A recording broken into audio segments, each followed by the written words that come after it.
We're going to get started. We have an evening dedicated to Bill 64, which is probably the most controversial bill of this session. It's getting lots and lots of attention.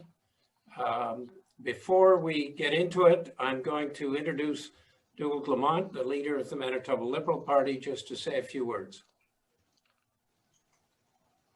Thank you so much, John. Welcome, everybody.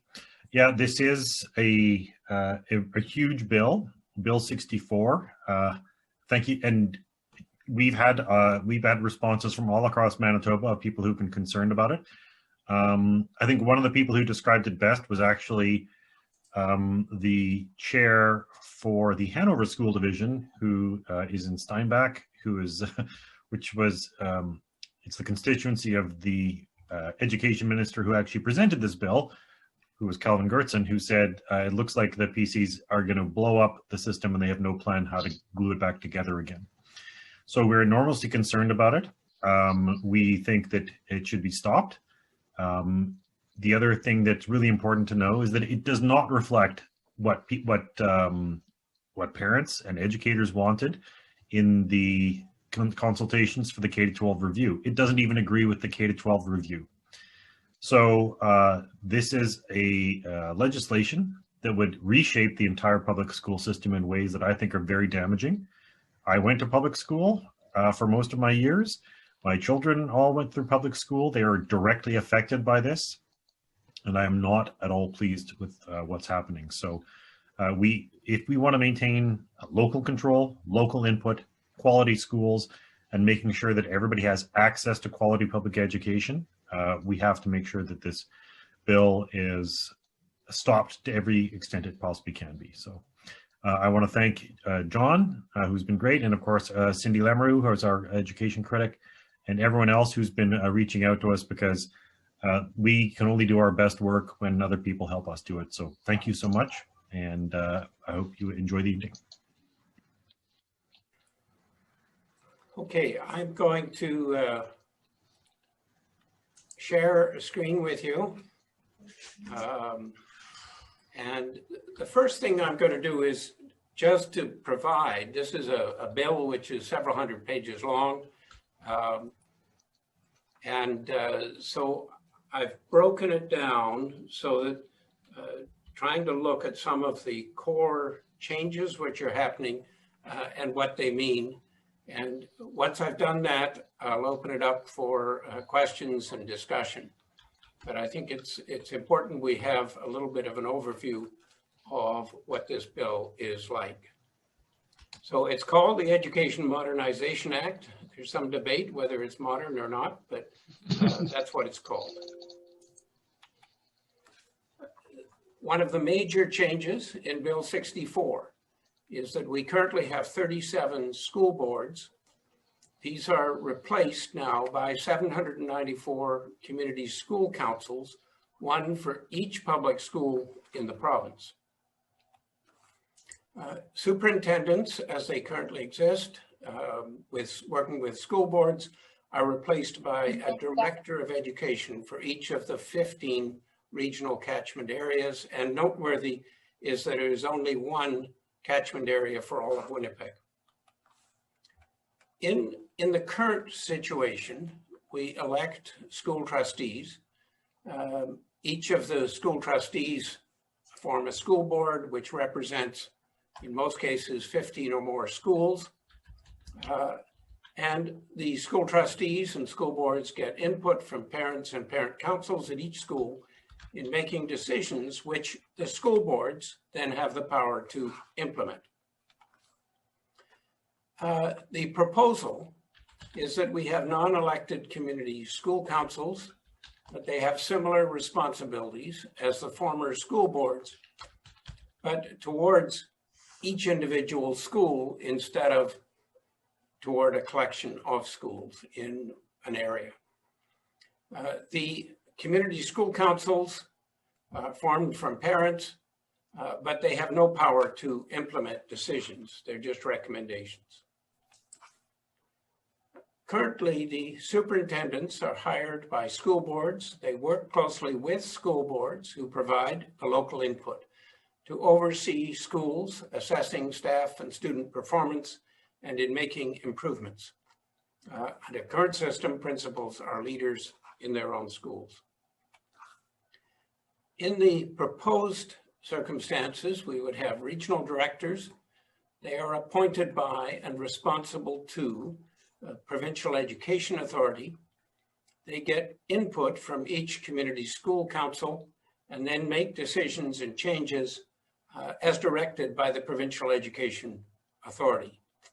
And like in the current situation, principals are leaders in their own schools, but community school councils made up of parents are notionally to have more input. Let's look at what's happened elsewhere. Eliminating school boards was tried in Prince Edward Island in 2015, and then it didn't work, so they reversed it in 24 years later in 2019. This was looked at seriously in Saskatchewan in 2016. It was rejected there in 2017. Now, noteworthy, I found no research to show that elimination of elected school boards provides more or particular benefits for students. There may be some misunderstandings. I think there are in terms of what's being proposed. Brian Ballister has said that 80% of what school boards do is negotiate with teachers and set local education taxes. In fact, I've talked with chairs of school boards and school trustees and the head of the Manitoba School Boards Association. And what I'm finding is that this may take as little as 5% of school boards' time. And a large proportion of it is dealing with matters directly affecting students and teachers. Okay, just as a summary, this is not comprehensive, but it gives you an idea of some of the activities of school boards. They make recommendations and implement school policies, student busing, capital projects. They set short-term and long-term priorities. They work closely with the superintendent. Superintendent has a final responsibility, but he works closely with the school boards on hiring of teachers and staff, assessing student performance, and evaluating performance of any person employed at the school. Some activities of community school councils. These are actually exactly the same. They review and make recommendations, but they don't implement, right?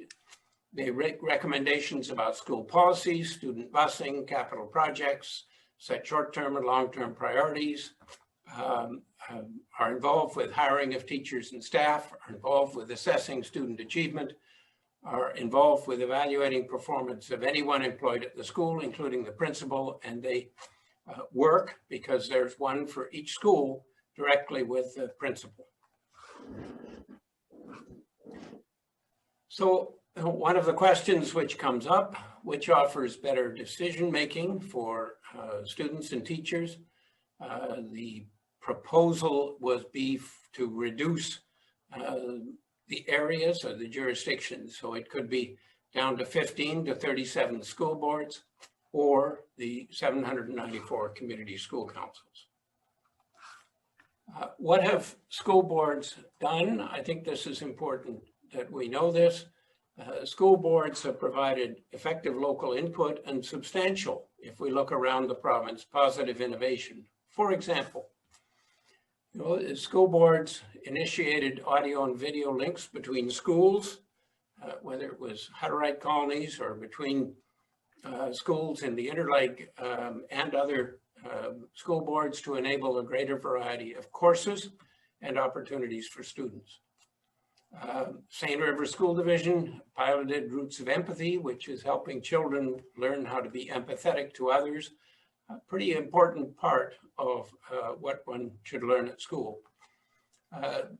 St. River School Division piloted Kids at Play. This is half-day kindergarten, half-day early childhood education and childcare. And that has been remarkably successful in preparing kids for grade 1. Met schools were initiated and brought into play in Seven Oaks School Divisions. They've been amazingly successful in connecting students with people in their community, whether it be business or nonprofits or other opportunities. There's been innovative partnerships with Indigenous schools in the school board in the area of Russell and Wew'suwakapo, and in other areas there are actually shared First Nation and non-First Nation schools. The school boards have brought in Indigenous learning initiatives, partly in response to the Truth and Reconciliation Commission, partly because that's what people locally have wanted. And school boards have played an important role in bringing in inclusion and diversity initiatives. Now, we need to put on the table that one of the really big issues at the moment is that 10 to 20% of students in Manitoba are doing less well than most other students. And it tends to be students with learning or behavioral issues or students from disadvantaged backgrounds. Okay, so I've got 3 questions. We can have a broader discussion, but I think that if I started off with some questions and then I'll open it up for comments. If you could put your hand up and unmute, and we'll take turns and have a good discussion. I've got 2 more follow-up questions, but let's start with this one. Do you see specific problems or concerns or benefits from the proposed changes? If you don't know how to raise your hand, you can click on reactions at the bottom of your screen, and then there's an option there that says raise hand. Okay. Michelle Butwisky, you'll have to unmute. Yep. I think my biggest concern here, I've been quite outspoken about these changes, but my biggest concern is taking away the elected representatives from our communities. I am in rural Manitoba, and the idea that everything is going to be overseen by people appointed instead of elected by the government is very concerning to us in rural areas, because we are already lacking enough representation inside the perimeter that once we lose our elected trustees and are overseen by people appointed by the government, which we can only assume are friendly to the government, that's a big concern for us. And everybody I've talked to, I don't think I've spoken to one person in our area that thinks this is a good idea. What happened in Saskatchewan was that this was the major problem, that it was rural areas which really feared the loss of local control. And we have quite a large province and diverse areas with people in different backgrounds, and school boards have played a pretty important role in incorporating local desires, wants by parents and indeed others in the community. Thank you, Michelle. Who would like to say next? Deborah, are you raising your hand? Yeah, Anne is next.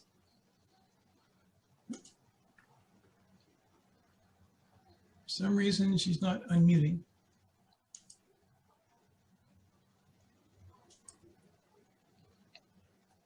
Anne?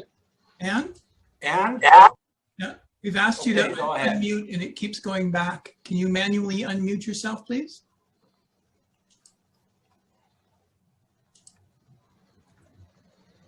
Okay, let's go on to Emma, and while we Okay, Emma? Hi there, can you guys hear me okay? Yes, we sure can. Awesome. So as an educator, I mostly had issues about what's lacking in the bill. So I don't know if that would come up later, if I could mention those now. Yeah, go ahead. Okay, so for me, the biggest thing was it's unclear to me how I can talk about LGBT plus issues in my classroom. Just looking through, it seems to me that that is dependent on my school community council's opinion versus now with my division, I can include multiple examples of how people are in our community without facing any kind of backlash. I know my division is behind me when I choose to do those things, but I worry that if certain individuals have more opinion or influence, I'm kind of specifically thinking about certain parents that maybe are not even supporting their own children. What is that going to look like in my classroom? And I think you kind of touched on it as well about how are we addressing the needs of our special needs students who need additional help in the classrooms, because I didn't see anything on the bill when I read through it. And how are we going to be moving towards reconciliation when it was not on the bill? As far as what I could see, it seems that we're really moving backwards in that way too, if there's nothing in there stating explicitly how we're supposed to be supporting our Indigenous youth, but also the communities at large, and you know, helping our students move towards reconciliation, because they need that in their classroom as well. No, I think that's fair comments. I've heard from others as well. One of the things that happens if you have 794 community school councils is that they become very focused on an individual school. And the concern is, and the experience elsewhere is, that you're going to have parents, you know, very active one way or another way on an individual school, and you can actually have schools in the same area doing quite different things. And exactly, this has been brought up as an issue, and it's not, you know, clear exactly how that's going to be resolved. On the reconciliation, the word reconciliation, I looked through it. I think it is mentioned once in the whole bill, and it really is not. It's in a whereas clause. It's not in anything that's going to be implemented. And in fact, I think the word Indigenous is mentioned only once, and First Nations, I think 3 times, and Métis not at all, and Inuit not at all. So yeah, there have been quite a number of concerns about how this will work in terms of Indigenous issues. Thank you. Thank you. Who's next? Shandy, you've probably got a better view of that. That's me. I'm in control. We have Annette, who is next. And Ken doesn't seem to be unmuting. Annette, can you hear us? Please unmute.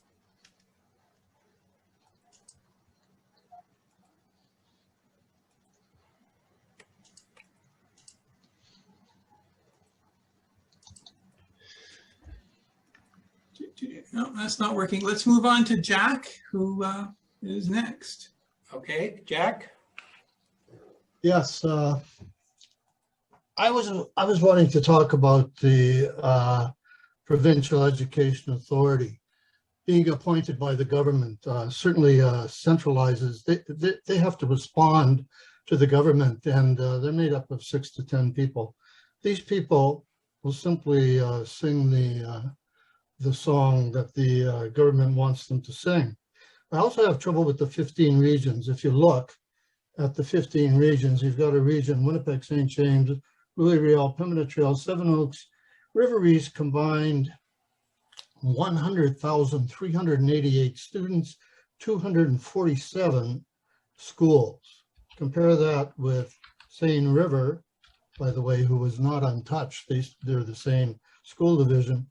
They have 4,481 students, 15 schools, 247 schools compared to 15 schools. I have no idea how the government established these regions, except that it looks like it compares to the 2019 election results. The rural areas, conservative, and Winnipeg being more NDP and liberal, they get shafted. So that's my comment. I think this is a pretty important observation, Jack. And in the discussions that I've had with school trustees, superintendents, and the reading that I've done, Toronto has one mega school board, and it's probably too big to work well. And I think that there is such a thing as a school board being too big to be able to adequately attend to the needs of all the students. So thank you for bringing that forward. Okay, Chris? Okay, so be quiet. Yep, Murray is next. Hi, can you guys hear me? You can. Okay, I come from northern Manitoba, and our concern up here is if we combine all the divisions that they've had, on the east side of Manitoba, Frontier has a school in Falcon Beach, all the way up the east side. We will have one school in the one area in the Dauphin area that will have a school, and everything up north of 53 will be one school, one region. And then they're going to say that they're going to put one director up here to look after everything. I don't know how it's seemingly possible for this person to be able to do his job.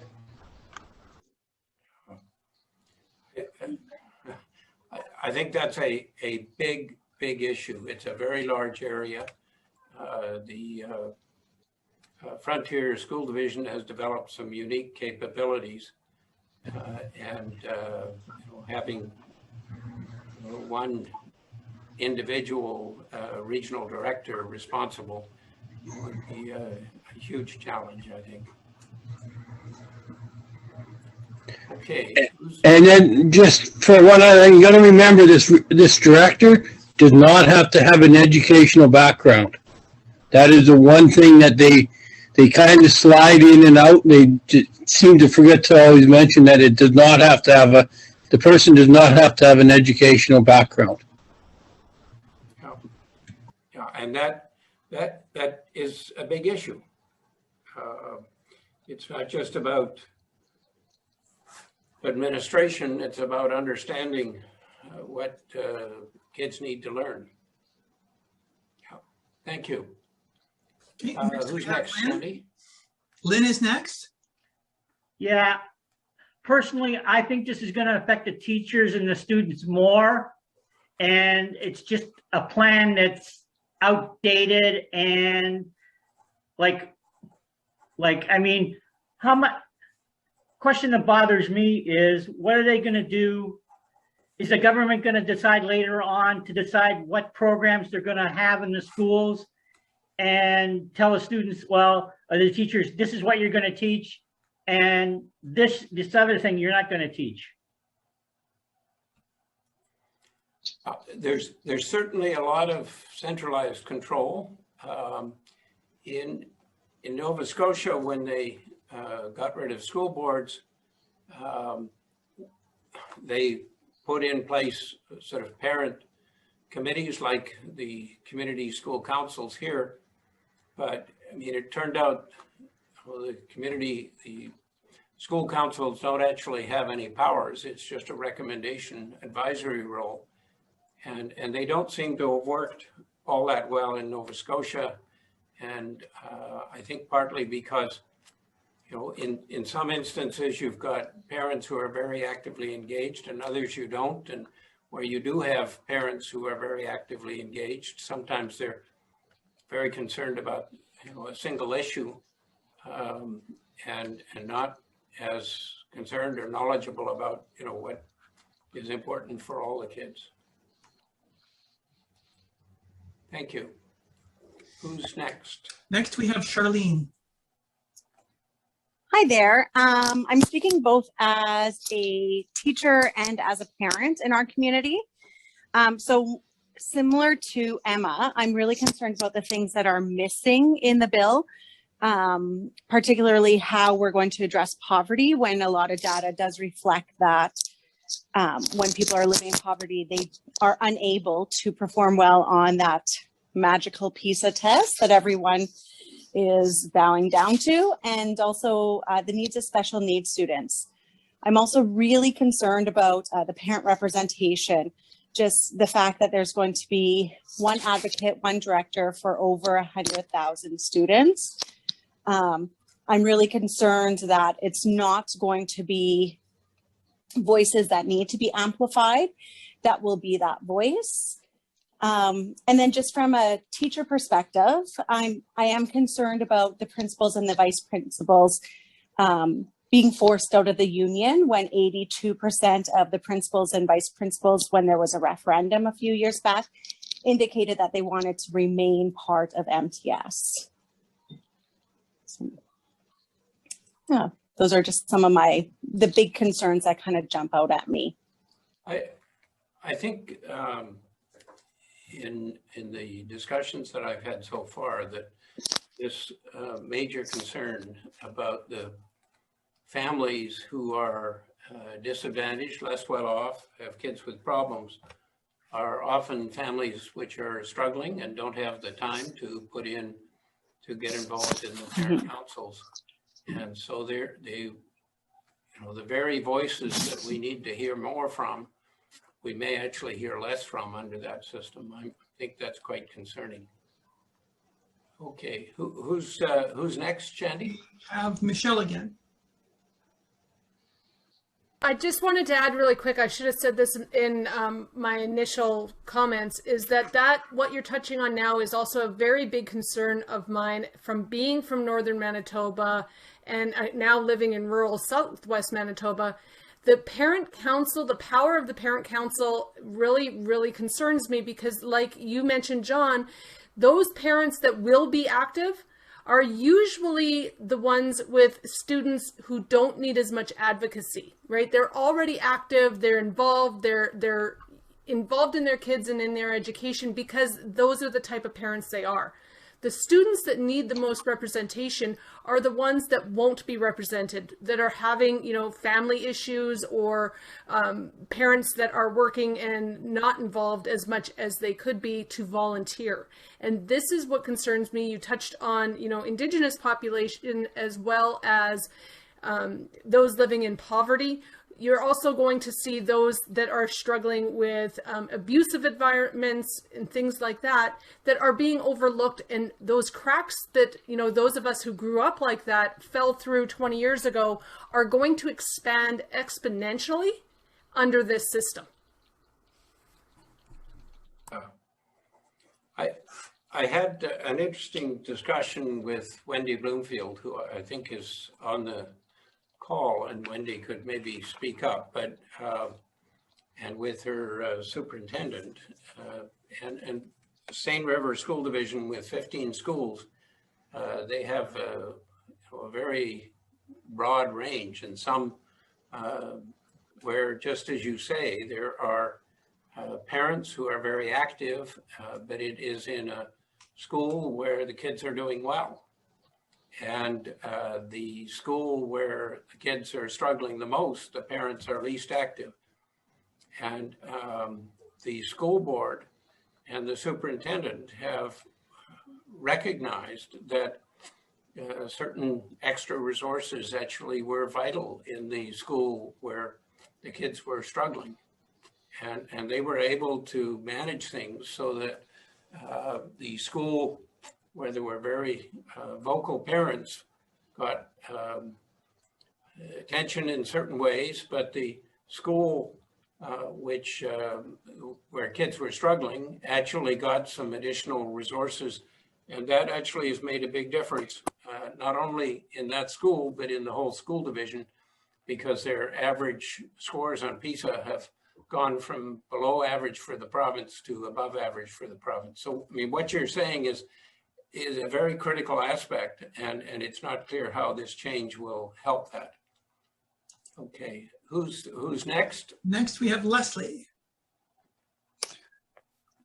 Hi there. I think what I wanted to say had been addressed. It was about the poverty component and how do we support families and kids better so they can be at school and do better at school. But I also, like, for me, one of the larger issues is classroom size, the size of the number of kids in the classroom. And this, I mean, fundamental issue that I've heard for years as a parent, and my kids are grown now and not in school anymore, but 20, 25 years of hearing teachers and principals talk about how many kids were in a classroom, and this does nothing for that. And I don't know, I think that's a larger issue. Yeah, I think classroom size and classroom composition are really, very important issues. And when you've got a school board which deals with a number of schools, you can, to some extent, balance things out a little bit. And if you've got a classroom with kids who are in great need, you can have a smaller class size. And if you've got a classroom where all the kids are doing really well, you can have good education with a slightly larger class size. And but if you are only working with a community council, which is only dealing with one school, you're not able to do any of that balancing or rearranging. Okay, who's next? Okay, Judy is next. Hi, I actually have two concerns. I thought we live in a country where there's a democratic process to electing people to represent the public. And I feel this is removing the democratic process and the local voice that goes along with that.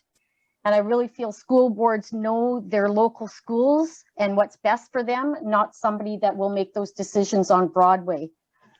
And the second thing I have to that is I've been really wondering about these community school councils. I know in certain areas it's hard enough to get parents to volunteer to be on the parent councils at the moment. And saying this is a voluntary process, it may all look good on paper to some people, and they expect that parents will have more say in that. But I really wonder how many people are really going to be on these community school councils when it's on a voluntary basis at this time. And then also twofold to that is what happens if a school does not have a community school council, then what? No, it's really important question. The government has said that the school councils will get something like $5,000 a year, but that's not, I mean, they still are relying on people to volunteer. So that just as you say, I mean, the experience, and others can maybe talk up more about this, is that it's often the schools where the kids are struggling the most, where you have the fewest parents getting involved, and you have the greatest need. Yeah, thanks, Judy. Yeah, thank you. Who's next? Next we have L. Kublik, who is not yet unmuting.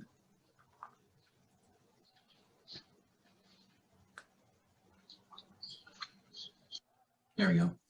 Thank you.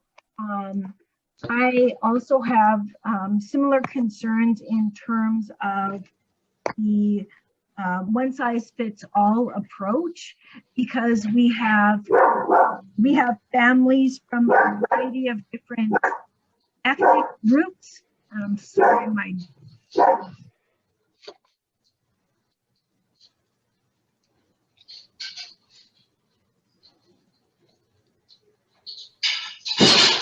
Welcome to 2021. I'm concerned about the equity of representation. I'm concerned about the families who have children with additional needs who would not be able to participate on any of these advisory councils. I have concerns about families who come from minority groups who are newcomers who would not feel comfortable participating in a school community council. How will their needs be represented? I have concerns about the one-size-fits-all model, because our province is incredibly diverse, and the needs in small rural communities are vastly different than those in urban centers, and this bill does not address any of those concerns.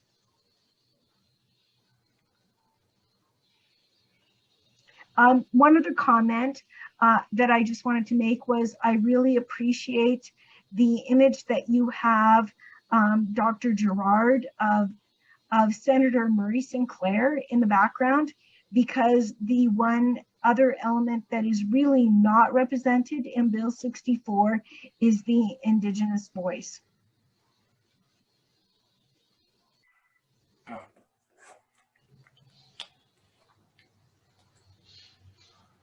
Thank you. Yeah, I think, Senator Murray Sinclair has done a lot for this country in pointing out the changes, many of the changes we need to make to have a better understanding across Indigenous and non-Indigenous peoples in Canada. So, thank you. Who's next? Andrew is next. Hi. So I think, I think I have a couple concerns, but I think they echo a lot that others have raised. The representativeness of moving to 15 regions and lumping all Winnipeg students into one of them gives me great concerns about whether equity issues will be adequately addressed under this new system.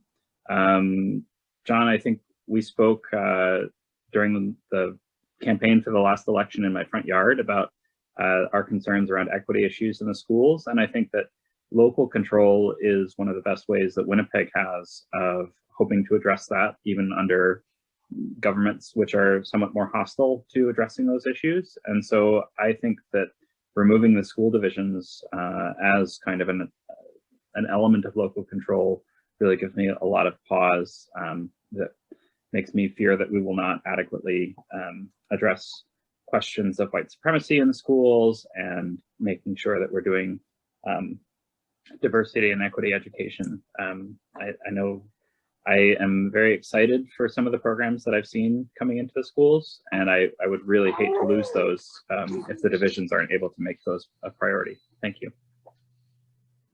I think the question of local control and having people who are elected who are representative of people is important. That was one of the major reasons that Prince Edward Island got rid of the school boards, is that they wanted to have input from people on the island about what was happening in the schools. And I think that's, it's actually extraordinary, the variety of local adjustments that have been made from one school board to another based on the local conditions. And it's hard to believe that you're going to be able to replicate that if with this kind of a system. Okay, thank you, Andrew. Next we have Rob. Next.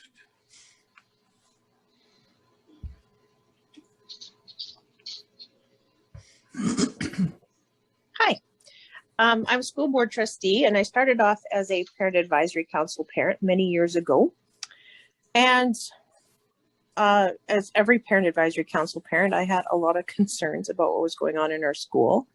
And when I actually became a trustee, that is when I completely understood what was going on in the system. And so my question would be, as volunteers, what kind of consistency of message and direction would a parent council bring to a school when you can quit once you feel that you are either tired of it or you have other things that have taken a higher priority? As a school board trustee, I had to make a decision that I was going to commit to a 4-year term, which brings consistency of message and learning for myself. So the learning that I have done has been amazing in the last 10 years. And so I'm just sort of wondering how parents that are volunteering are supposed to bring community message. Are they going to be responsible for gathering community voice, or is it only parents that get that choice?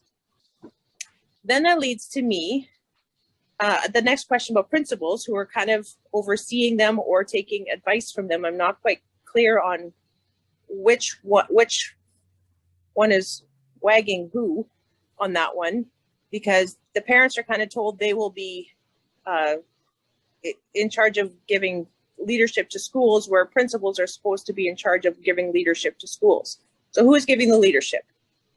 And so when you have staff members that are going to be evaluated, or students that are going to be expelled and suspended, what does that mean? Because those are both personnel and private school issues. So are parents going to have access to that kind of information that's generally a personnel and a student file, which are protected under, I'm sure, FIPA at the very basic level? And how are principals going to then manage all of this? Because they have already a full plate. We already see them putting in extra time. The government has already asked them to be doing contact tracing on the weekends.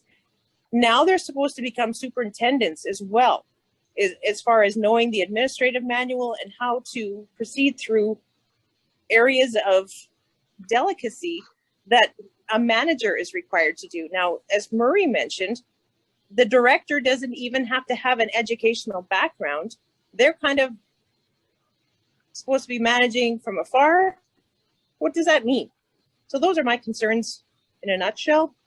Many of them have been echoed already here, but those are kind of the two that I really need answers for, to understand what in the world is going on. From what I can see, and looking at what's happened in Nova Scotia, that this consistency of message is very important, and you're right to bring that up, because I think it's has the potential to be a huge concern in terms of the community school councils. And as you say, when you're elected for 4 years, you've got a commitment to be there the whole time and to be involved the whole time. I've talked to some in the school system, superintendents in particular, who are very concerned that with the community school councils made up just of parents, that it will be a big problem for principals, who's doing what, just as you point out. And superintendent I talked to was very worried that, you know, we wouldn't get people wanting to be principals under this kind of a system. And in fact, I talked to somebody who said that, you know, if this is coming in Manitoba, he's going to advise some principals and superintendents that they should leave the province because it's not a system that'll work. And I mean, that's a bit shocking, but that's the kind of reaction that I'm hearing.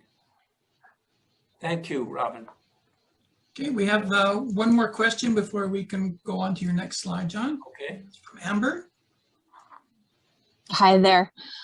So my concern with this bill is the complete lack of conversation about mental health with our students and families, especially in the time of being in a pandemic and hopefully soon coming out of a pandemic.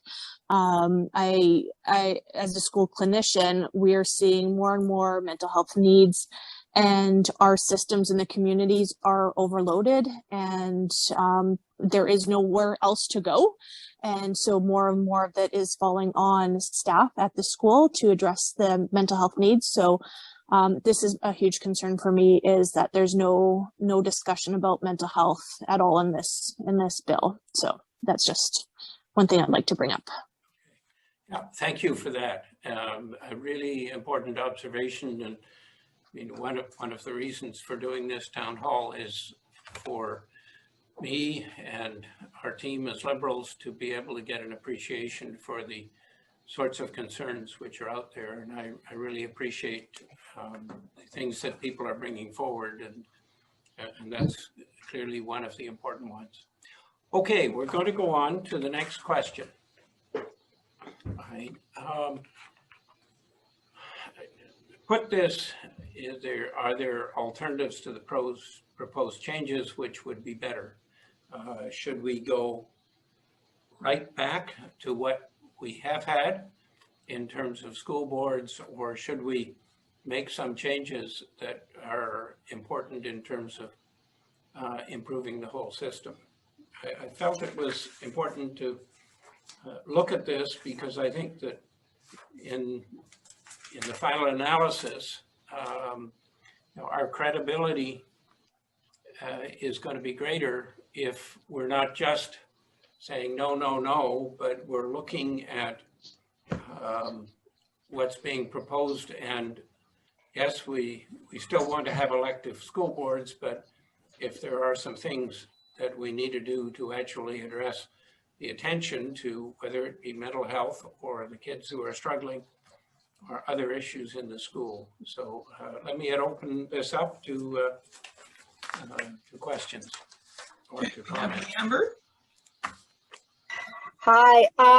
My biggest concern with the way things currently are and what really isn't addressed very well in the proposals is the amount of change from division to division. I live in the Louis Riel School Division, but my kids are transferred to the Winnipeg 1 School Division because they can get what they need in that division where they can't in this one. So any changes to the education I see as needing there to be parity among all the areas of the school when it comes to mental health, LGBTQ2SQ+ issues, and how special needs are addressed. Winnipeg 1 has the best way of addressing special needs, and they don't do it enough, but they're still better than most other divisions. Now, you've got 2 children, you said, and they're going to Winnipeg 1. Is it because of the access to help for kids with special needs? It was also because they had access to an advanced learning program that wasn't available elsewhere. Oh. Yeah, I mean, this is an important issue.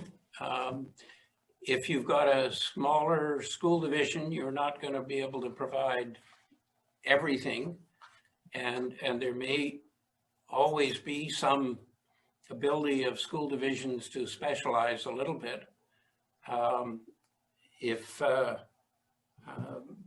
So I think what you raise is a very important point. But the question would be, how do you balance, all the needs and make sure that there's adequate attention to special needs? What needs to be done in the Louis Riel School Division, for example, to bring their approach to special needs kids and to advanced education? See, this is one of the only possible benefits I ever saw to amalgamating school divisions together was parity in education, but I think that they've made them too big, and I fully support all the comments about them not being elected is not the way to go. Yeah, okay. Thanks, Amber. Who's next? Lynn is next. I think they should just keep it the way it was, or the way it is now. I went through the school system here in Manitoba, and I don't see a problem. Sure, there needs to be much done for the teachers and the students that are either online learning or in the schools to help with mental health issues, but also special need kids that are struggling themselves. Okay. Good comment. Thank you. Who's next? L. Kublik is next. Thank you. Again, I don't feel that the one size fits all model that is proposed in the existing bill meets the needs of families across the province. And I think that is something that individual schools and individual school divisions are able to accommodate.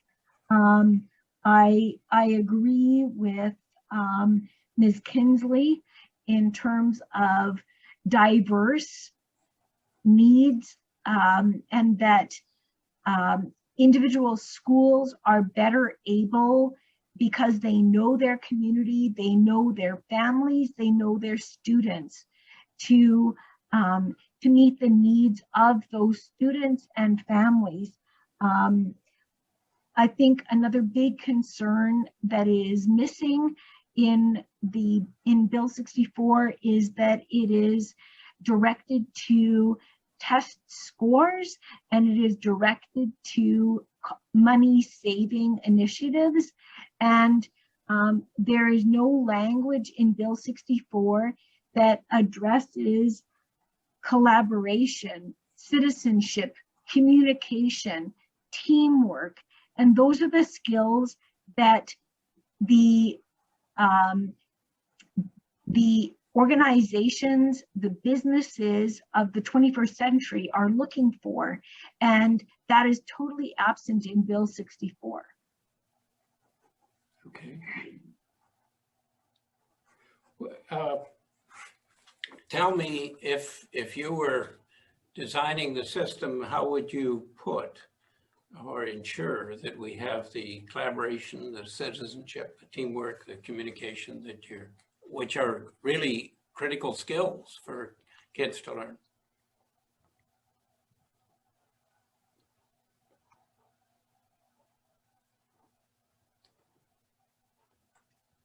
Okay. Who's next, Shandy? Just before our lad, we have one more person with a question before the next slide, and that's Michelle. I think what I would like to see is actually a hybrid version of the old system and this new proposed system, because they both have benefits. And what I've found, my mom was a teacher up in northern Manitoba. I have had a child in the Manitoba public school system for 26 years, obviously not the same child, but between my 4 children.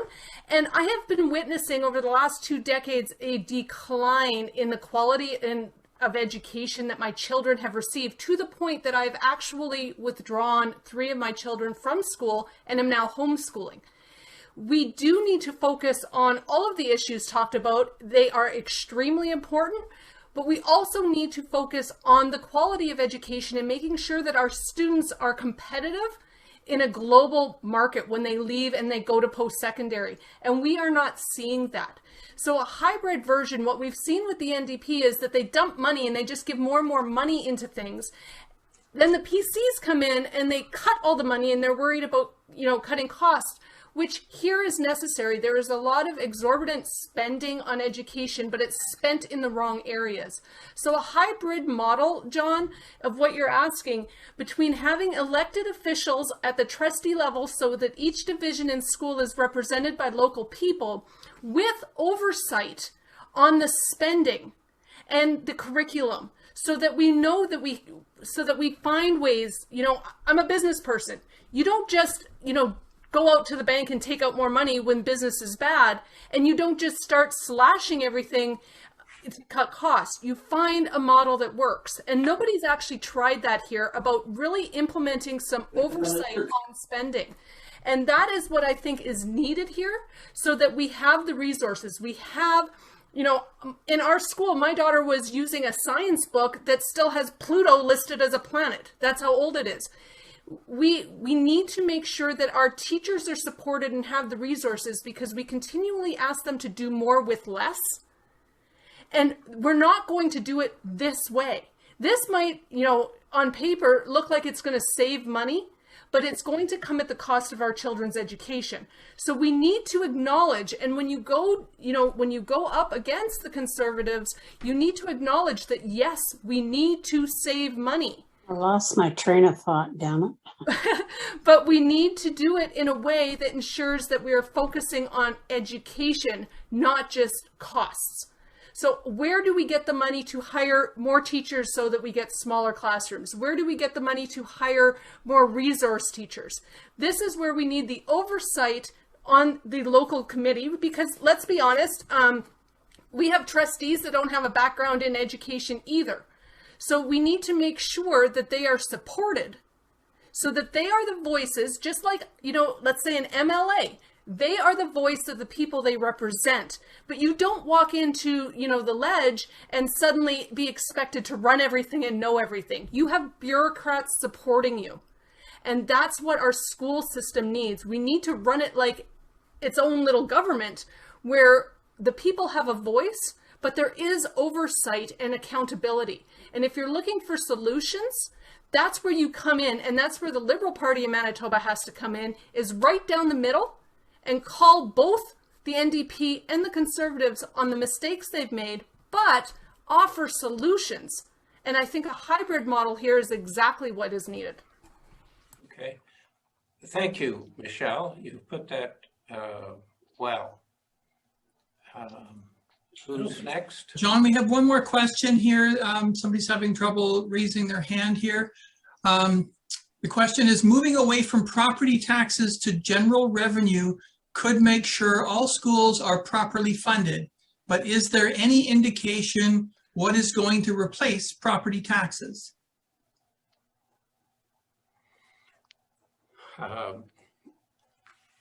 At this juncture, it's not clear how or where the money will come from to replace property taxes. Pallister is proposing to do this over a number of years, not over a single year. It's possible that our economy could grow or good things could happen and we'd have more money available, but it's not. He's not provided any clear understanding of where the money is going to come from. There are alternatives which have been put forward to try and get more even distribution of money. One of the things which tends to be quite uneven is the commercial, the tax, the education tax on commercial property.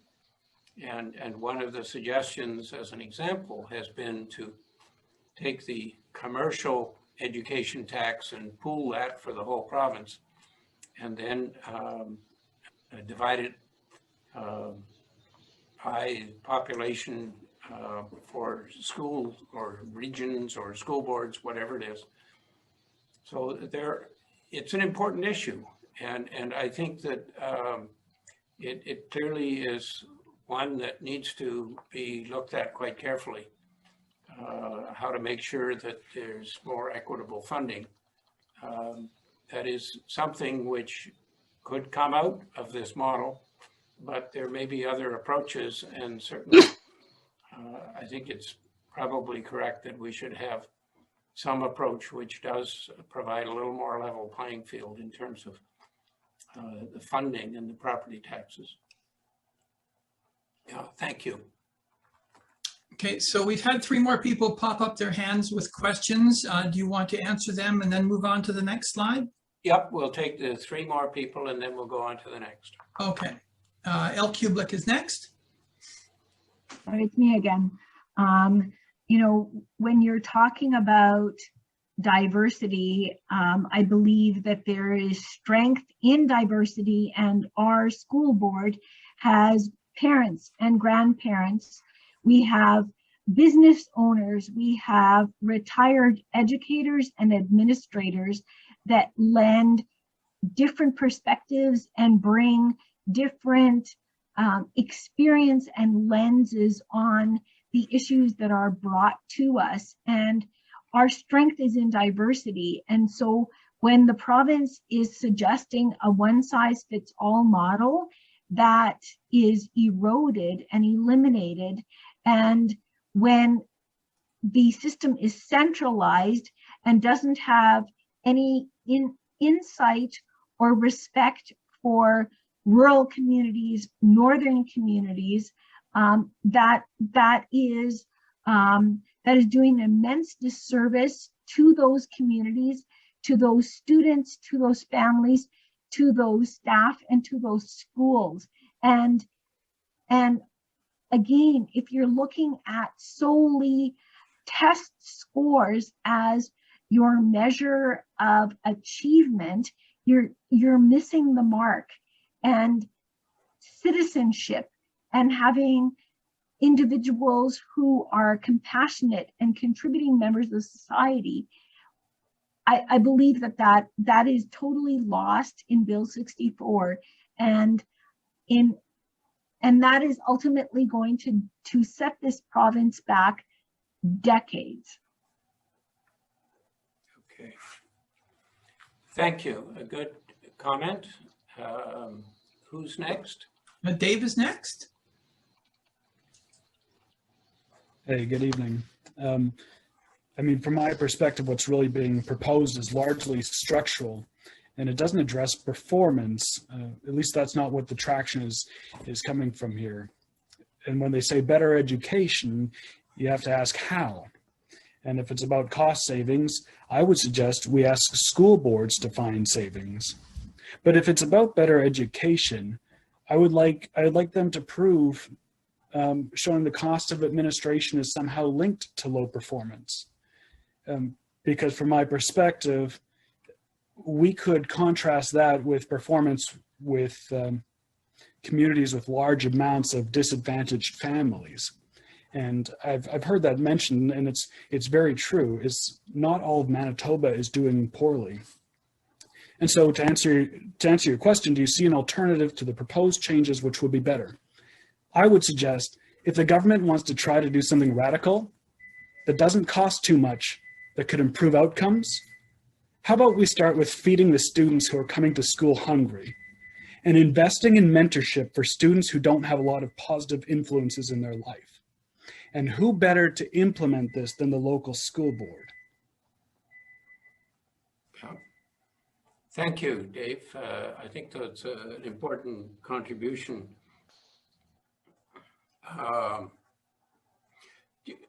Do we have examples of school boards where there's been an investment in sort of mentorship, as you say?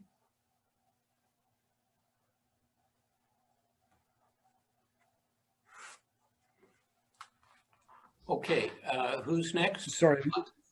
Yeah, if you can, Dave, if you have a comment about, are there school boards? I mean, I like to look at what's working.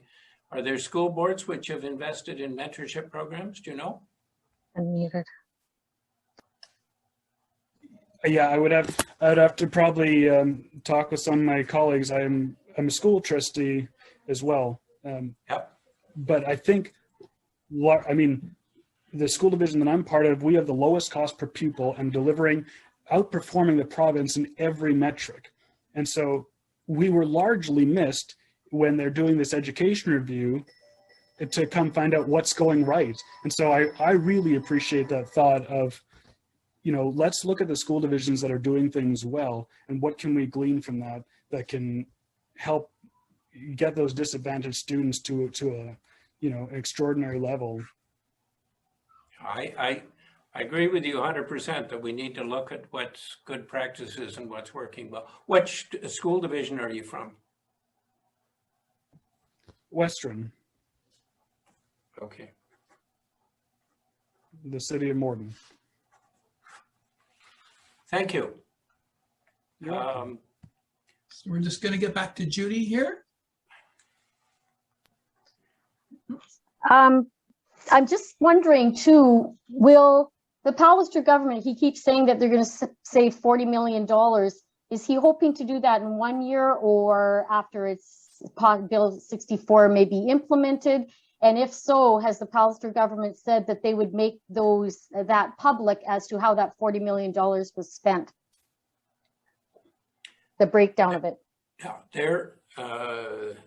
what they're doing is a straight sort of calculation of what the school trustees and the school boards and the elections and everything else adds up to. The problem is that when we've had, for example, amalgamations in the past, we've had governments which have said, well, this is going to save us a lot of money. And in fact, for a variety of reasons, it can end up not saving nearly as much as it might. I think that as an example, I'm aware that when there was amalgamations in the past, that you have different salary scales for different groups of people who are working in the school, and you have to go to the higher salary scale for both, which is, it's good for people who are working there, but it actually does, raise your costs overall. So I think the claim that this is going to save $40 million is yet to be determined that it's actually going to happen. Okay. We're going to go on, I think, now to the last question. All right. Again, what is the best system, all right, to support all kids? But we need a system particularly that's going to help the kids who are struggling, because those are the kids who, if we can bring them up, we can make a big difference, a really big difference too.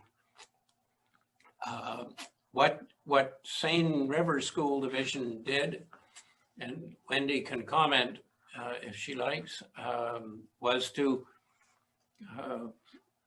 realize that there was a school where there were a lot of kids who were struggling and poor families, and they put some extra attention and extra resources into that school. And those kids are now doing much better than they were, and it's made a big difference for those kids, and it's brought the overall score for the school division up. So, I mean, it's an example of what can be done, but I think that what I'm looking for is how do we develop the best system we can?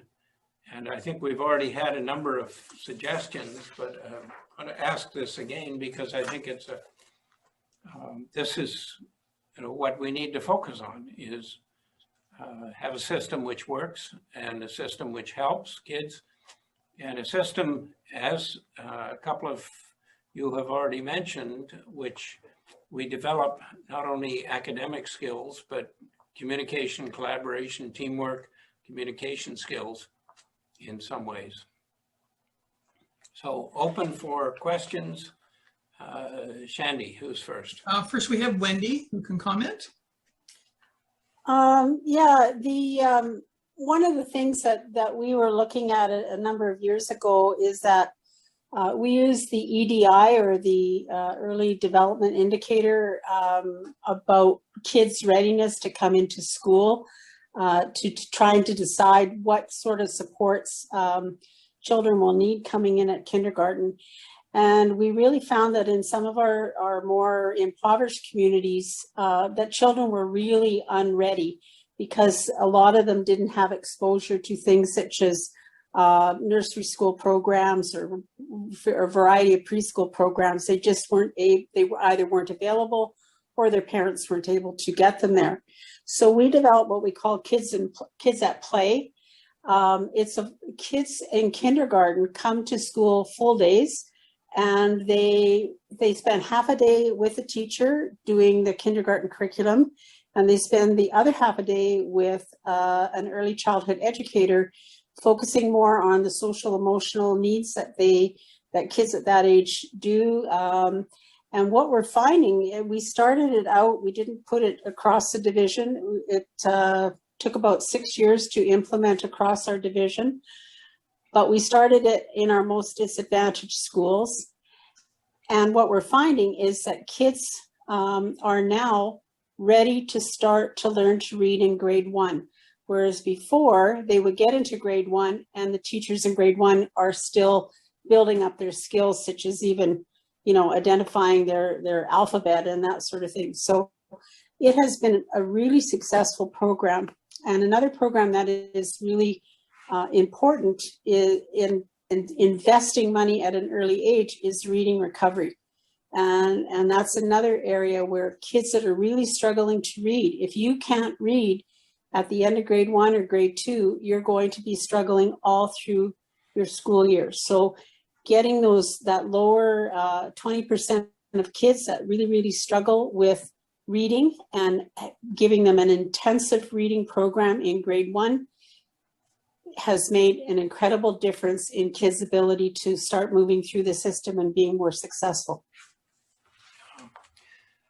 Thank you, Wendy. Wendy is the chair of the Seine River School Division, and she's been chair for quite a number of years. So that's some experience speaking. Thank you. Who's next? Hey, Paulo?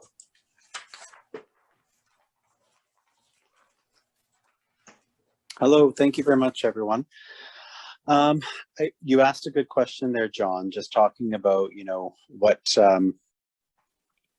is the best system to support children optimally. I keep hearing them talking about referencing data and the stats and how our Manitoba children are really far behind. And often that data is comparing us to the other provinces, but is not comparing us to the rest of the world. If we really want to see what systems are working, we often talk about and reference what is working in other countries. And for the last 10 years, we've been talking about all the wonderful things that have been happening in Finland. And I feel like that's not being referenced. When we look at the education model that exists in Finland, where they have outperformed all the other countries, they have a wraparound support model where there is social work, where there is medical, where there is food, poverty, all those other socioeconomic issues that are so important in the full development of children, that I don't know why we're not speaking to research. Why are we not looking at evidence to what has been working around? And just to reference what our colleague talked about, this idea of if you see the need, you're going to meet that need. To me, I feel like this bill isn't talking about evidence. It's talking about people's hunches, which have no experience in the education system, and it really frustrates me. So I would like to see if they're going to be making proposals that there is research, and that research and evidence is referenced in the conversations or cited somehow. And I feel like that hasn't been. It's been people's opinions, and that's unfortunate.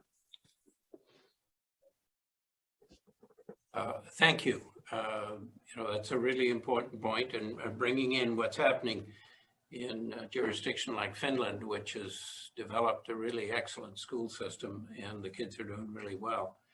I think, you know, we need to be looking beyond Canada as well, and looking at what works well elsewhere. Yeah, thank you. Judy is next. Who's next? Judy? Judy. Hi. I'm thinking if we're looking at the best system to support the children optimally, there's two things that I come to mind. First of all, it's the food. There's a lot of kids that come to school with an empty stomach, and there's a lot of school divisions, schools themselves that support breakfast programs, snacks throughout the day to keep those children, keep their mind working. I'm wondering if the government can put more money into providing food for children at school, so they don't have to continually write in for grants and get community members to donate food to schools. So that's the first thing. The second thing is, I think the government really needs to look at full-time kindergarten provincially. Our school division has some schools that have full-time, and that's based on the need of that particular school. Not all the schools in the division have full-time kindergarten, but a few of them do. And I think the government really needs to look at that model of providing full-time kindergarten, so that it gives them a little bit stronger skills as they enter full-time grade 1 from there on. Okay, thank you. Next is Celeste. Yeah, so I just wanted to add, I think, on what Wendy was saying at the beginning. You know, we definitely need reading programs early age. I love the idea of full-time kindergarten or the other model that was presented. That's great. But as a student services and as a resource teacher, there's just like there's not enough time. Like I can't do it all. So we need more people to be able to help with those programs. And that's something that is really required in early years. So when you say need more people, what types of people do we need, Celeste? I would say more, you know, more student services. So, you know, it's some divisions, it's student support, and then there's counselors, and they're divided up. In my division, it's all put together. I just find that like this year with the amount of recovery learning that we've had to do, like I only take a 25-minute break. And apart from that, I'm in classes and working with students and doing small group work. And it's just, I'm reaching as many kids as I can, but it's not enough, because there's other kids that are falling through the cracks. And I think if we invested in supports in that area and made sure that there's adequate supports for mental health and for academic success in all schools, but I'm focusing myself on in elementary because that's where I work. I really think that is something that's really needed, because our time is really spread thin. And with what I've seen with some of the systems, mostly for ESL that I was reading in the bill that are most likely going to be cut, that's going to be put on to student services, and already we're spread thin. So we're going to have to provide for another set of students where they had support in a different way before. So we're just getting lots more put on our plate. And I think that's going to be very difficult in the years to come. I'm really worried about that. What grades are you teaching? I'm in a K-3 school. Okay. Yeah, it's really critical to get kids started well. I mean, as both you and Wendy mentioned,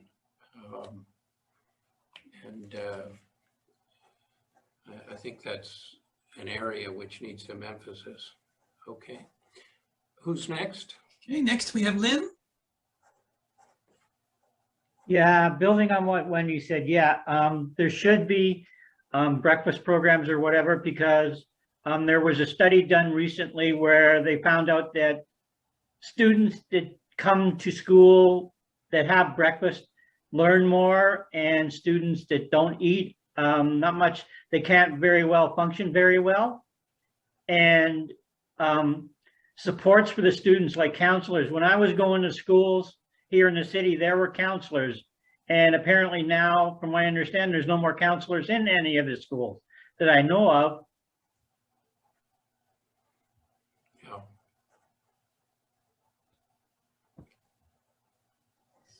Okay, and one more question before you can move on to the next slide is L. Kublik. Me again. Again, it's the one-size-fits-all model does not work across the province. When we listen to communities from the north, where their needs are very, very different from Winnipeg, from Fort Rouge, that is the strength of local boards and local communities to customize, to adopt what is needed in each of their communities to support the families and the students and the staff in their individual schools. And the one size fits all approach is not going to work. Okay. No, I think that's an important point. Thank you. We're going to... Wendy just put her hand up, John, if you don't mind. Oh, sure. Sorry, John.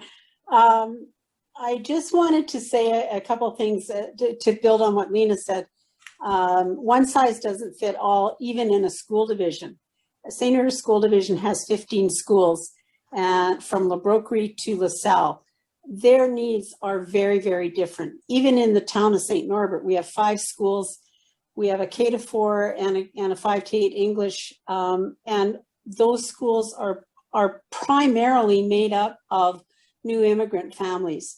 So in the 5 to 8 school alone, we've got 170 kids, and we've got 65 countries of the world and their languages represented. I think languages are something like 23 different languages spoken in that one school. Whereas St. Norbert Immersion across the highway, it's a very much more homogeneous type of a typical school you might imagine. So they're very different from school to school, community to community, let alone division to division. And I just wanted to make a comment about Finland.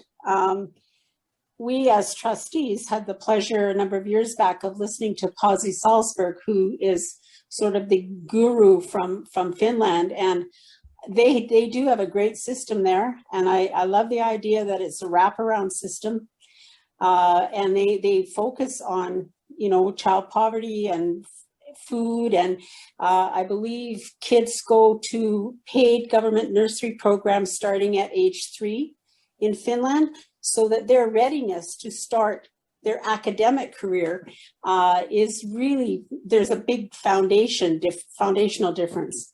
But the one thing that Pasi Salzberg said to us is that he is no way wanting to compare Finland to Canada or Manitoba, because we have so many diverse types of communities and provinces.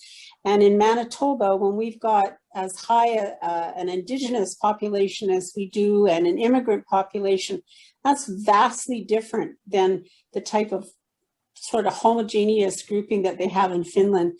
So they have a great system there, but he said, don't undermine the system that you have. And on my last point, I just want to say about Pisa scores. There's a famous quote by Mark Twain that says, there are lies, damn lies, and statistics. You need to take the Pisa scores with a grain of salt. Manitoba, 99% of students right. The next closest provinces to us, I believe, are BC and Saskatchewan, 93% right. And it goes down from there to, I believe, 82% of kids write the Pisa scores in Quebec. So let's quit comparing province to province. And the other stupidity of those scores is that an individual division, we don't even get our own scores, so we don't know what we're doing wrong to try and make change. I'll leave it there. Okay. Okay, John, just 2 more questions have popped up. One from Paul. Okay. Hi, John. Hello. I really appreciate this town hall, first of all, because it really raises really good points and questions. But I was just, I wanted to speak up about having one representative for Winnipeg, which is quite unreasonable and doesn't make sense to represent the diverse needs, especially that Winnipeg has the most marginalized kids. Also, I wanted to comment about equity and equality, because I think what this is, the PC is only aiming for equality, and they wouldn't want to look at equity. The scores are only for reading and writing. At the end of the day, do we want kids who are just able to do numbers and read, or do we want kids who have the 21st century skills as it had been mentioned earlier? And I do appreciate all the concerns that comes up, but my question is there anything that we can do to amend? And if there is, I guess, what do we need to amend to make this suit the needs of our city and the needs of our students? Or number 2, is there a way that we could do to just stop this bill altogether? Thank you. So, first of all, there is a possibility that we could stop the bill, as happened in Saskatchewan when they started out in this direction and then pull back. it's probably more likely that if we focused on specific aspects, this is a 200-plus page bill, that we may be more likely to have success. I mean, what I'm hearing is a lot of concern about non-elected people and lack of local representation. And so maintaining elected school boards seems to be a very big issue, and I think it is important. There is a desire to have more equitable funding. I've heard that, and I've heard it often before. So, maybe that's something that we do need to support or look at. Michelle has suggested that we look at, what could be, a hybrid model, what in this system could work, and what in this system do we definitely have to change. And Michelle has suggested that, elected school boards is one component. So I think that, our goal as Liberals is to get feedback from people like yourselves, have sessions like this where we can get a better understanding where people are sitting on the various components of this bill, so that we best know how to launch an attack, as it were, to try and get some changes or even to block it from passing. The bill will be dealt with primarily in the fall. It's one of the bills which has been postponed or delayed for several months. And so most of the rest of the spring will be dealing with bills which have been specified to be completed by early June. That means that we'll have more time in terms of figuring out how to, best. I think we need, as Saskatchewan did, we need a groundswell of support from around the province for. Stop right now, John. Stop right now. You're making yourself look really dumb. What's happening? I know somebody just cut in. It's okay. Yep. Okay. So we need to work with people from around the province to build a strength and a community of people moving together to try and either stop or get changes to this bill. And where we are at the moment is trying to figure out what's the best approach and what's the most effective approach. And I want to thank everybody for input today because it's been very helpful. We will have another forum. It will be more in the nature of a panel discussion with questions and answers on April the 18th. There will, like this one, be a Facebook page, and we'll try and make sure that everybody who's here gets information about it. That will be a follow-up, and in the meanwhile, we're working intensively, talking with people around the province and trying to build a coalition of support to try and get the best system we can for educating our kids. What time on the 18th? It's, I believe it's 2 in the afternoon. Is that right, Shandy? I believe so, yes. Yeah, I think that's a Sunday. Yeah. If you've left us your email address, we will send you out the invitation. It is 2 to 4 on the Sunday.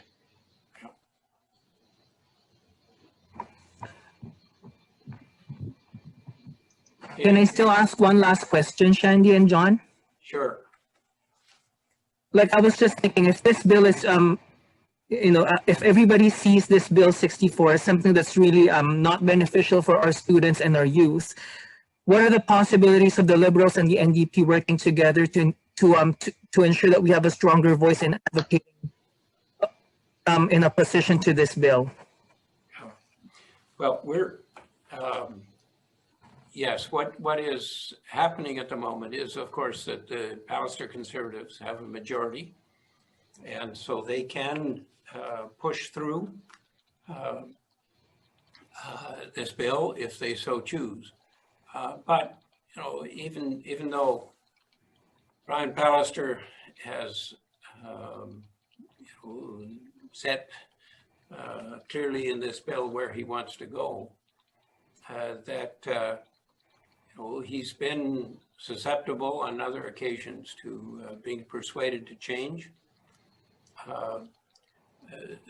Sometimes, interestingly enough, it is the Liberals who can better position or bring forward ideas. And part of that is that the Conservatives tend to almost automatically reject ideas that come from the NDP, but they will listen to Liberals because they know that we give a lot of thought to the situation, and that we have often some good ideas which they've accepted. So, you know, our goal is to have these sorts of sessions with people like yourself and build the consensus, the ideas which are most important to change, and put forward ideas in the hopes that we will get in the long run. And when this bill is passed, or if it is passed, some critical changes so that, you know, it's a system that we can, you know, actually live with and our kids can do well with. But right now, as it's been put together, this bill, as we've all been talking about, has some major issues. So we'll, if you can give Shandy your email, we'll stay in touch with everybody. We'll give you regular updates on what we're doing and what's happening. And we'll see where we can go in getting the best possible system for our kids. With that, I did 3 interviews with Wendy Bloomfield, who's the chair of the Seine River School Division, which talk about some misunderstandings about the role of school boards, what 794 mini school boards could look like, and what are, you know, often the unsung accomplishments of and successes of school boards, which we need to build on the successes and things which work well.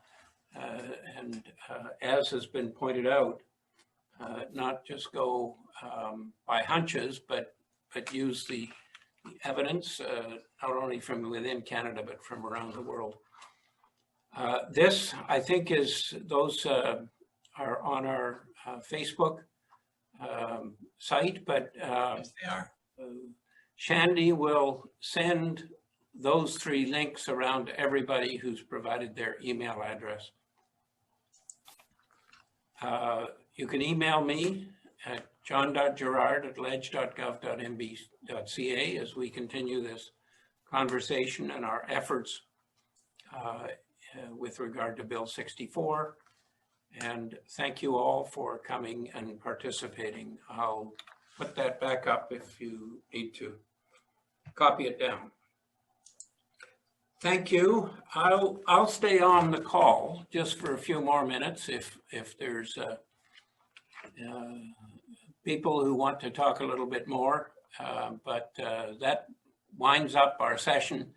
And thank you for all your input. It's been very valuable and very helpful for me and our Liberal team.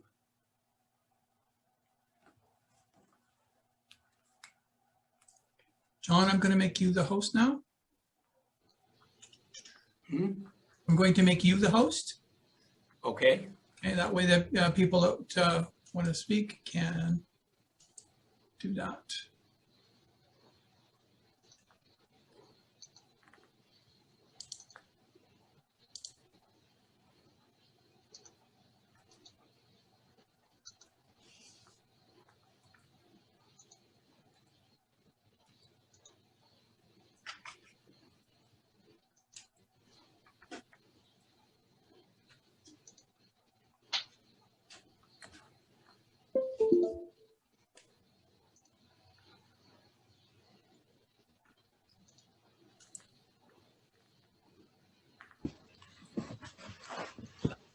Hi, Don, can you hear me? Yes, I can. Yeah. Okay, just to let you know, this is kind of totally different than what Saskatchewan went through. When Saskatchewan was going through it, they were still in consultation stages. They had never had the bill come forward. Yeah. We're different here because the bill's already on the table. So for them to pull it off now is not going to happen.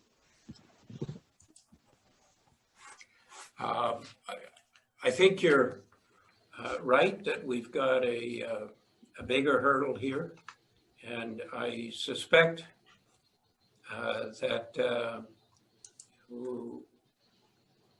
we're going to have a fight all the way on this, and that we may be smart to figure out what we can change that will do the most, decrease the damage, as well as, what we can do to, stop the bill moving forward. I think that even though Saskatchewan was earlier, pressure from around the province and in Saskatchewan, my understanding is a lot of it was from rural Saskatchewan, where many of the Saskatchewan Party members have seats.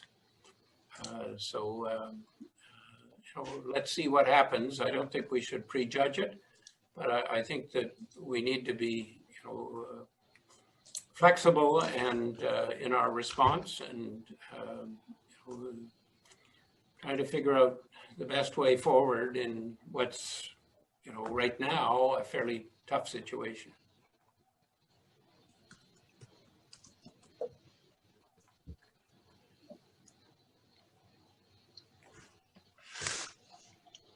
Thanks everyone for your time today. It's so refreshing to hear. It's so refreshing to see you guys take the time to hear local voices, and especially about this important issue. So if you want to sponsor any lawn signs that say no to Bill 64 and put your logos on them, I'd happily put it in my yard. I saw that, David. I'm already looking at prices. Oh, good. Yeah. This was something that came up with the Manitoba School Boards Association in one of our Zoom calls. Seemed to be a lot of support for it. Yeah, I think there'd be a lot of people who would get behind that. Yeah, I mean, in my mind, it's an election issue, even though there's nothing coming up. But it's, I personally am ready to jump ship. No, I think that I think it is an election issue, and as we've already seen, Prince Edward Island brought in, got rid of school boards and is bringing them back, and so I think the better we can do in mounting opposition at this point, that better we're going to do in the long run. Yeah. No, I appreciate your joining this and being part of it. Thanks, Dave. Yeah, thank you. Actually, my first question when I heard that school boards, like they're looking to abolish them, was about the Healthy Minds Breakfast program that we run. And our secretary treasurer volunteers his time every morning to do that. And I thought, if you're getting rid of our senior men who graciously give their time to do these important things, who replaces them? Yeah. Yeah, So when we were a heavy heart when these.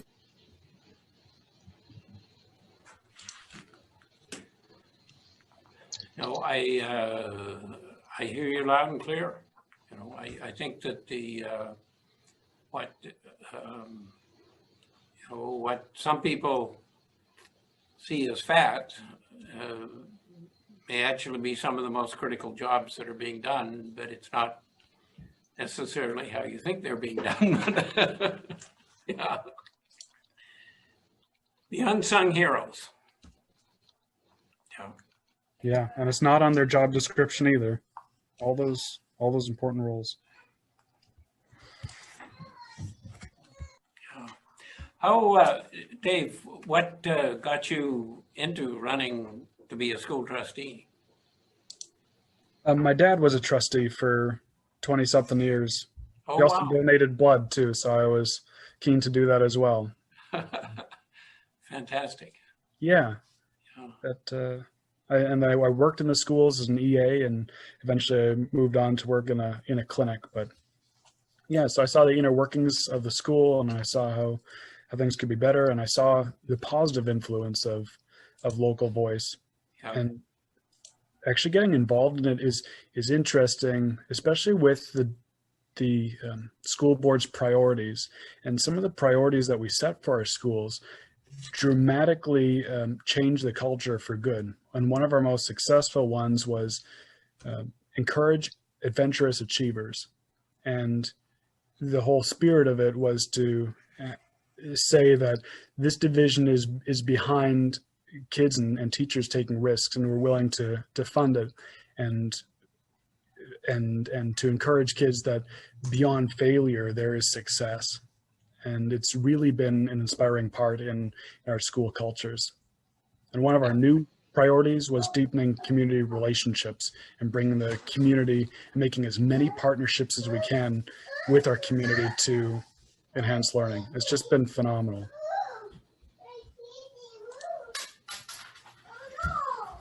John, just as a personal aside, did you know my dad, Kurt Gunther from Morden? I don't remember meeting him. I've met a lot of people, so it's not impossible. I remember seeing your billboards as a kid in Winnipeg. Do you have kids yourself? I do. 12, 10, and 2. Okay. Well, I certainly appreciate you sharing your wisdom, and I hope we can stay in touch, and we'll try and get you a sign. Thank you. Yeah, the feeling's mutual. Thank you for your time. Okay. Hi, John. Yes, Paul. I just thank you for doing this, okay? And I'm I was I'm at a point where I'm so annoyed with this bill. And for the longest time, I've been, nonpartisan with myself being a community figure in the Filipino and Chinese community. And so this, yesterday, I posted on my social media about Bill 64, and these PC loyalists was just bashing me all across. I'm like, oh my. But if there's anything that I could do to support moving forward, please let me know. Like Cindy is a close contact, Cindy Lamoureux. Okay, yeah.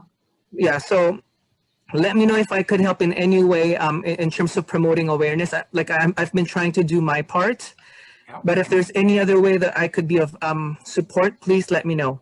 Okay, much appreciated, Paul. And much appreciated you being part of this tonight. So. Well, it's just that, as educators, we feel so defeated. Even when we, I was a teacher for 10 years. 3 years was with the First Nation education system. Recently, I was promoted to become a vice principal, and we do have meetings with superintendents. And some of the recommendations in this education review just almost, it's complete disregard to what Winnipeg School Division 1 is doing. It's a complete disregard to what we've been doing. So if there's any way I could be of support in using my voice within my community, please let me know. Okay. Thank you, Paul. Thank you. Thank you. And I'll let Cindy know that you were here and we're a real contributor.